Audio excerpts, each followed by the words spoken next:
Escribió el viejo dramaturgo Eurípides que cuando los dioses quieren vengarse, empiezan por volver locos a los hombres.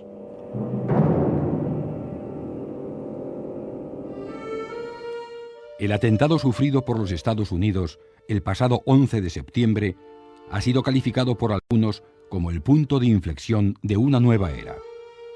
La dureza del ataque, la trascendencia real y simbólica de la víctima y la raíz de la agresión dan pábulo a todo tipo de aproximaciones, ya sean estas filosóficas, políticas, históricas o sociales. Sus causas y sus efectos han impulsado a un país, a un gobierno, a una población al centro del interés mundial. Afganistán, con algo más de 27 millones de habitantes y un gobierno no reconocido por la ONU, 3 meses después del atentado, sigue acaparando titulares de portada de los principales periódicos del mundo. Entre las múltiples aproximaciones al caso, las que provienen de la filosofía y de la sociopolítica tienen un importante peso en el análisis. El debate ha dado pie a hablar incluso de un choque de civilizaciones. Los medios de comunicación nos vienen diciendo, y todos estamos en ello, que después del día 11 de septiembre pasado, las cosas en el orden internacional y incluso en el nacional, en las vidas de las gentes, ya no van a volver a ser como antes. Aceptemos esta propuesta, si silogismos sí los hay, en tal reflexión, pero parémonos a considerar por un momento un título. Esto puede resultar profesoral, pero hay que empezar por donde uno puede. El título es de Arnold Toynbee, conocido historiador, que escribió años un libro de divulgación que conoció un gran éxito en varias lenguas y que se titulaba El mundo y el occidente, y que en breve recuerdo que decía que el impacto del occidente, el occidente industrializado, el occidente nuestro democrático, el occidente tal cual lo conocemos y lo vivimos, ha ido impactando, ha ido transformando al resto del mundo.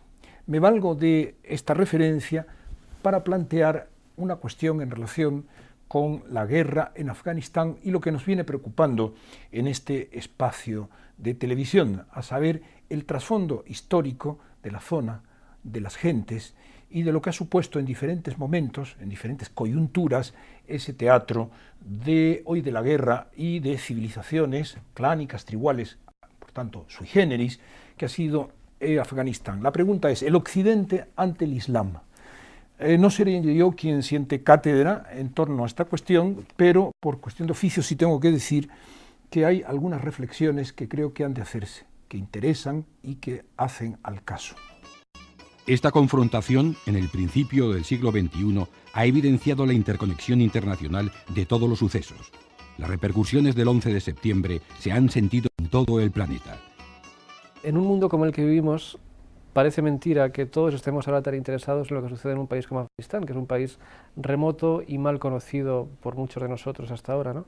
Pero vivimos en un mundo en el que los problemas de los afganos son también nuestros problemas. Los americanos lo acaban de comprobar por primera vez en su propia piel. Los norteamericanos tenían la idea de que su país era poco menos que invulnerable y se han dado cuenta de lo que sucedía en un país tan lejano como Afganistán les podía afectar a ellos directamente. Bueno, pues lo mismo sucede con nosotros, ¿no? El mundo y las relaciones internacionales, como tantas otras cosas, no son lo que eran. Son cosas mucho más cercanas y mucho más que despiertan con mucha razón, además, un interés muy superior al que antes despertaban. Sin embargo, esta globalización no significa el fin de las ideologías o las creencias religiosas, más bien su expansión y, por tanto, enriquecimiento o radicalización. La exportación del modelo democrático es un ejemplo. A pesar de que Occidente lo presente como la bandera de la libertad, no todos lo entienden de la misma manera. Es un país indómito, es un país donde va a proliferar la guerrilla, va a haber provincias que no se van a rendir a un poder central, va a haber que reducirlas, Y luego está el problema político, que es que en Occidente nos creemos que esto es tan fácil y que van a aceptar la democracia porque resulta que la democracia, cuando ellos la democracia, ya el teólogo del FIS argelino dijo que la democracia era una palabra infame que se había inventado en una tierra cristiana, que había sido en Grecia, que entonces eso no podía cuajar. Entonces no hay forma de decir, no hay forma de sentarlos y que se pongan de acuerdo. Lo único que van a acordar es cuándo es la próxima reunión y dónde. O sea que es lo primero que hacen en los países árabes y en los países musulmanes cuando se reúnen. La ley, la interpretación más mundana del Islam han puesto de relieve que ellos no aceptan los orígenes de nuestra percepción del mundo, de nuestro sistema de representar los intereses sociales de cada individuo. La democracia, se dice, es una manifestación de una civilización que nosotros aceptamos como tal, la supuestamente judeocristiana y greco-romana. Son los basamentos, el palimpsesto, vaya, de la tradición que nos nutre a nosotros en Europa centro-occidental en particular, en toda Europa, y en esos hijuelas de la Europa, de la vieja Europa, que es el mundo americano en sus varios estados-nación.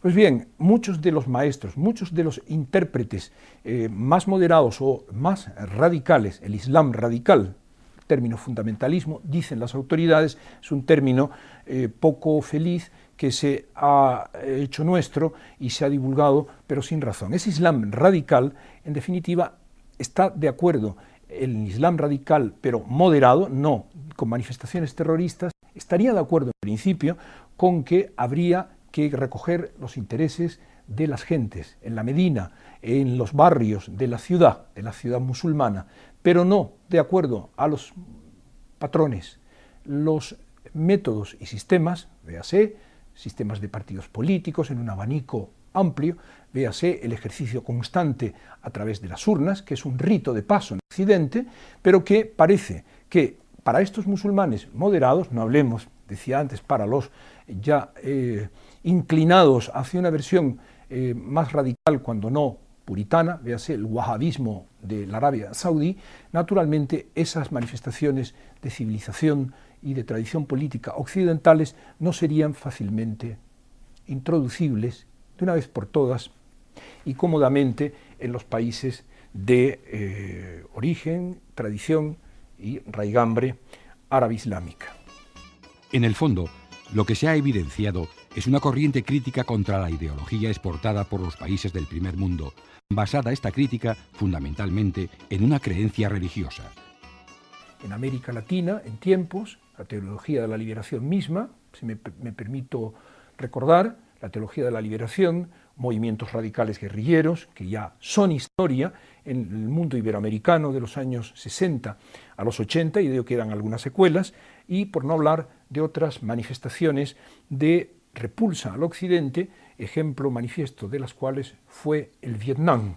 Pues bien, hoy nos encontraríamos en una etapa en la que las relaciones internacionales, vistas, concebidas por la concepción del statu quo mundial que posee Occidente, nos encontraríamos, según nosotros, ante un foco, otro que no es el iberoamericano de los 60 a los 80, no es el mundo del Vietnam, con la retaguardia de la China de Mao Zedong, sino el mundo árabe-islámico.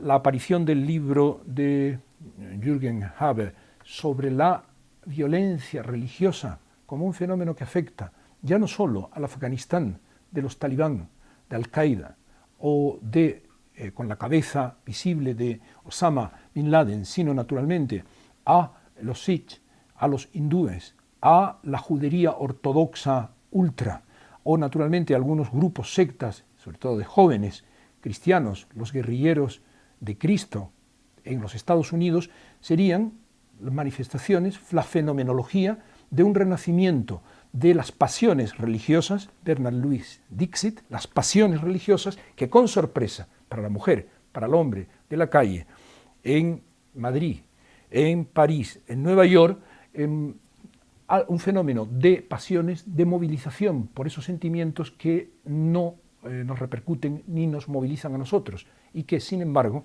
se siguen manifestando como fuerzas y creencias que sí animan los comportamientos cotidianos y a veces estas manifestaciones dramáticas, cuando no repulsivas, en su edición más violenta. Este rechazo a otras ideologías o formas de vida también se produce en sentido inverso. La vecina Rusia, a través de la Comunidad de Estados Independientes, se cuidó en su día de evitar una difusión de la ideología talibán por sus repúblicas afines. Después de la explosión de la Unión Soviética y de la creación de esta República del Asia Central, pues ha perdido velocidad la Unión Soviética en estas repúblicas. Hay repúblicas como es Turkmenistán donde no quieren ni oír hablar de ellos, pero en absoluto. La más pobrecita, por así llamarla, es Tayikistán, que no solamente tiene que aguantar allí a la 201 división soviética, sino que además tiene 15.000 guardias de frontera. La excusa soviética para interesarse por la zona, pues la amenaza del islamismo. Dice que su frontera sur está amenazada y por esa razón pues pretende participar. Hay una serie de conferencias, hay una serie de pactos, pero el problema está mucho más arriba. Hay algún artículo que he leído que dice que el objetivo es Afganistán y que el precio es el petróleo del Caspio.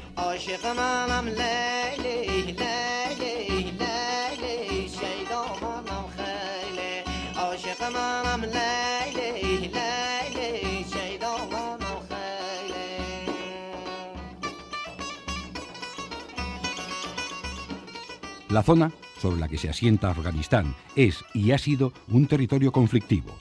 El emplazamiento impuesto por la geografía y el hecho de haber sido vía de paso en la ruta de la seda determinaron su papel histórico desde la Baja Edad Media hasta ser punto de encuentro entre imperios. Son puntos de encuentro de grandes civilizaciones, lugares en los que confluyen influencias muy importantes, muy poderosas y que han chocado muchas veces. Ha sido una confluencia no siempre pacífica, sino muchas veces violenta, ¿no? Y los frutos de esa violencia residual, de esa violencia acumulada a lo largo de los siglos, se encuentran todavía hoy en la desarticulación política del Cáucaso y en la desarticulación política también de Afganistán.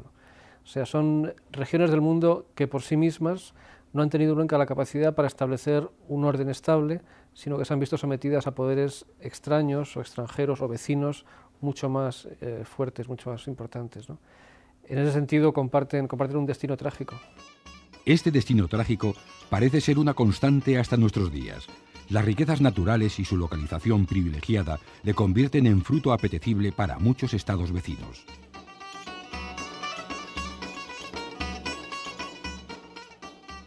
En este momento las grandes contradicciones o las grandes oposiciones son las que podrían existir entre Irán y Pakistán.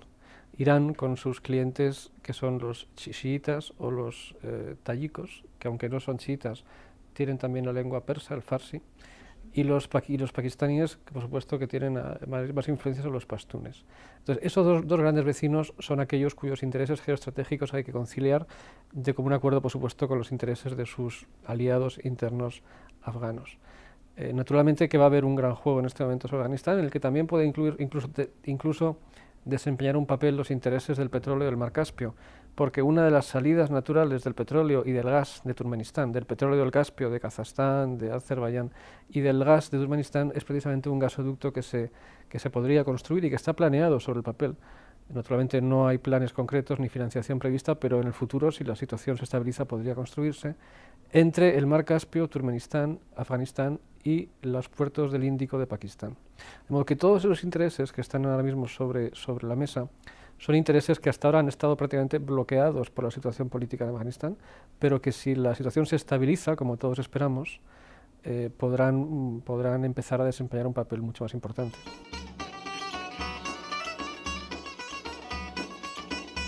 Tratar la evolución cronológica de la zona y la aparición de nuevos protagonistas es esencial para entender el conflicto. Mañana, domingo, se atenderá a estos aspectos.